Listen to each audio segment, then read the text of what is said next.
Guys, gagawa ko ngayon ng saba donut. So gagamit tayo ng saba.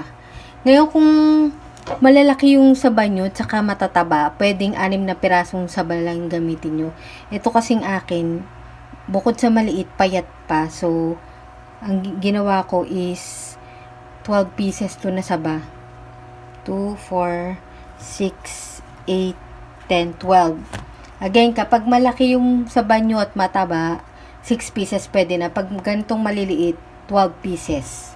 Yan. Una muna, hiwain ko muna ng maliliit tong saba para mas madali siyang durugin, i-mash. Kasi mano-mano lang yung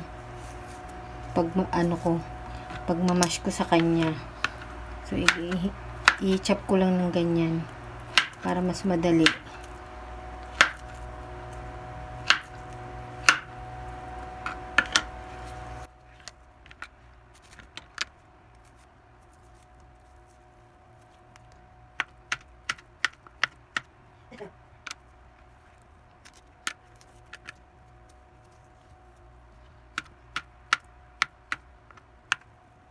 Tapos, ito na yung lahat ng saging ko. Dudurugin lang natin siya gamit ng tinidor. O kung meron kayong, yung pang mash talaga, mas madali kasi yun eh. Yung pang mash potato na ganun, tapos ginaganon lang. Eh, wala ako ng tinidor lang, meron ako. Ayan. Mano-mano lang natin siyang durugin. Ito yung pinakamatrabaho sa pagdurog.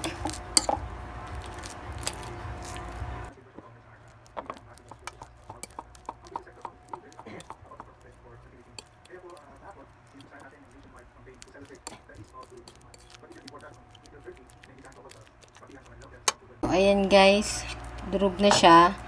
Gamitin tayo ng 1 egg, isang itlog.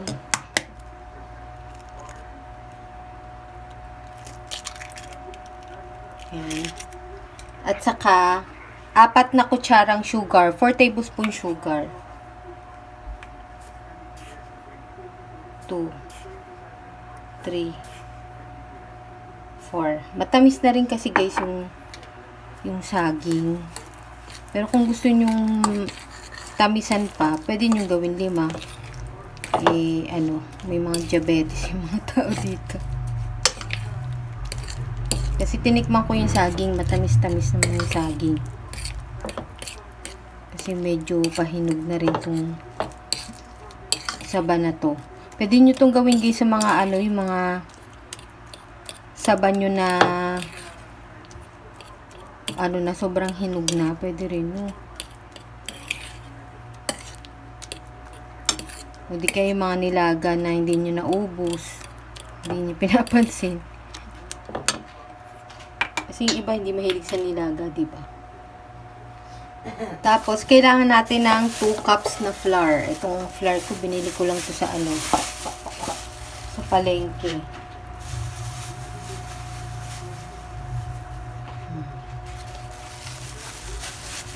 Pag yun sa palengke kasi mura lang yung mga flour dun, saka cornstarch. 1,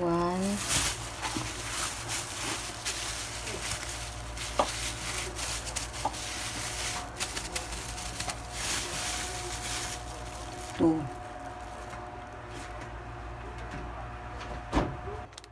Tapos, kailangan din natin ng 1 tablespoon na baking powder. Ito, binili ko lang din ito sa sa palengke.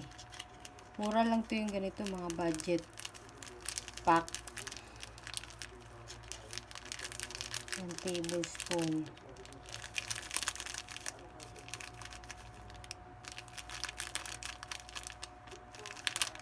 Sakto na pala. Busin ko na. 1 tablespoon. Tapos, mix lang natin siya ng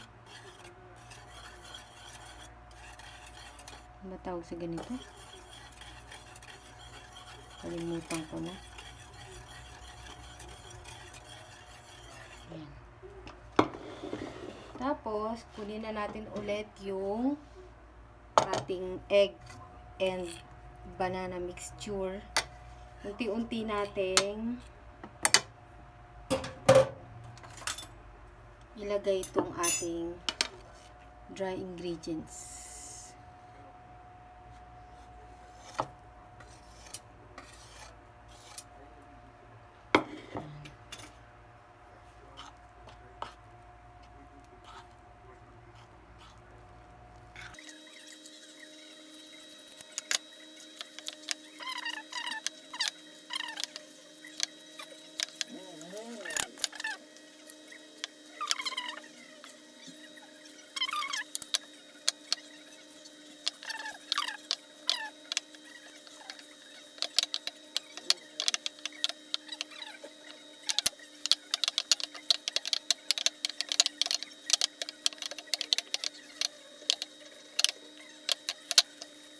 Na guys, nalagay ko na lahat ng flour dyan.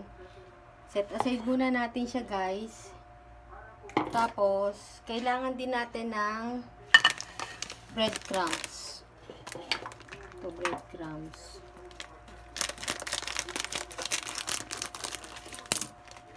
Nalagay na natin lahat dito.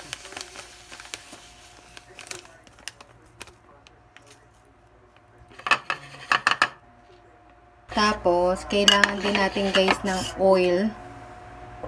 Ayan. Dalagay na ako dito sa mangkok para kasi pag nadumihan na yung kamay ko mahirap na mag ano-ano. Bukas-bukas pa ulit. So, naka-prepare na yan dyan. Ayan. Tapos, meron akong sukatan para pare-parehas ng size. Ito, 1/4 cup to. Ayan. Igigrease ko lang yung aking kamay para hindi dumikit. Kasi hindi siya talaga totally na parang dough na hindi dumidikit.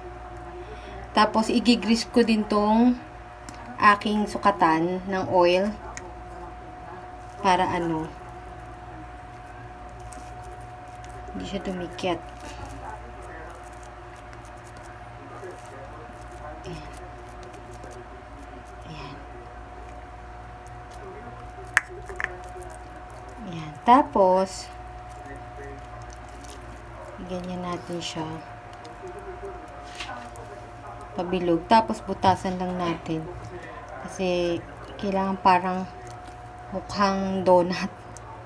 So, medyo isi-shape-shape pa natin siya dyan.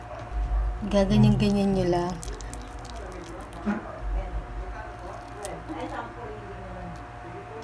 Ayan. Tapos, saka nyo ilalagay sa breadcrumbs. Ayan.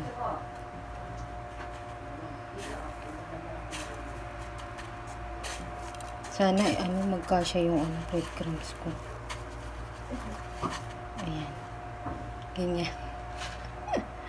Tapos lagyan natin sa plato. Sana kasya yung breadcrumbs.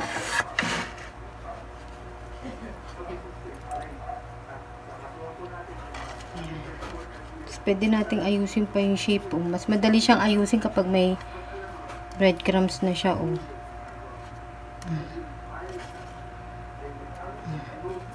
Ganyan. Diba? Isa pa.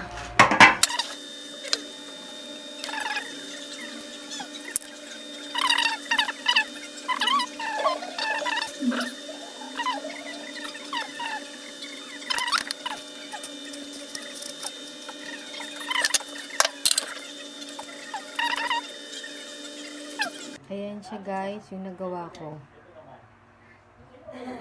Ganyan kadami. 1, 2, 3, 4, 5, 6, 7, 8, 9, 10, 11, 12. Nagpapainit na ako ng mantika dyan. Kasi ipa-fry natin siya. Mainit na kaya.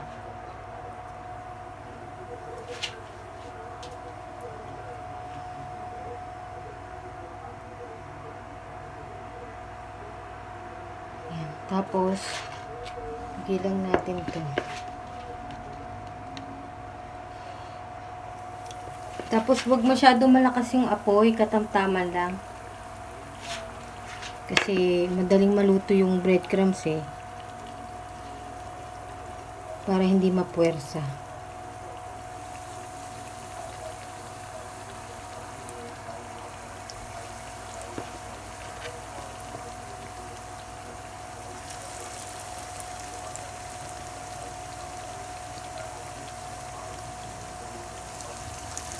Yan muna.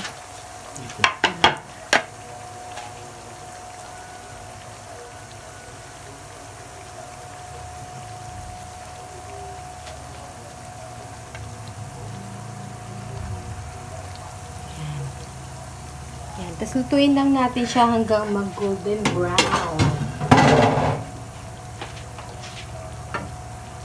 Ay.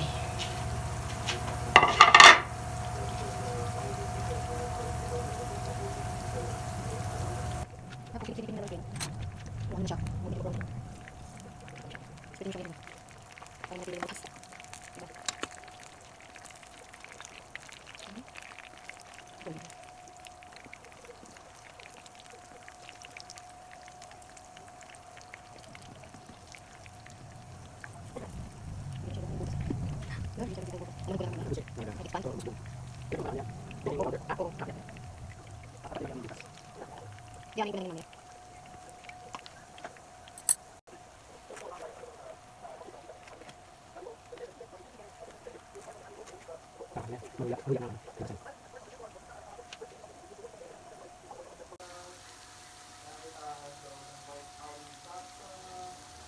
Yan, ito na guys yung finished product. May sobra pang dalawa doon. Kinain na nung dalawa. Ayan.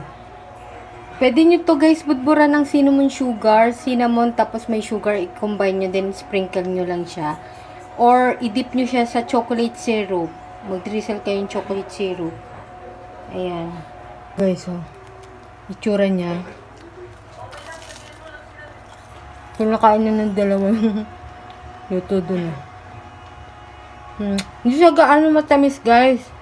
Kaya kung gusto niyo matamis, pwede niyo gawing 5 o 6 yung asukal. Depende rin siguro sa klase ng saging kung masyadong pag masyadong hinog na, matamis na yun.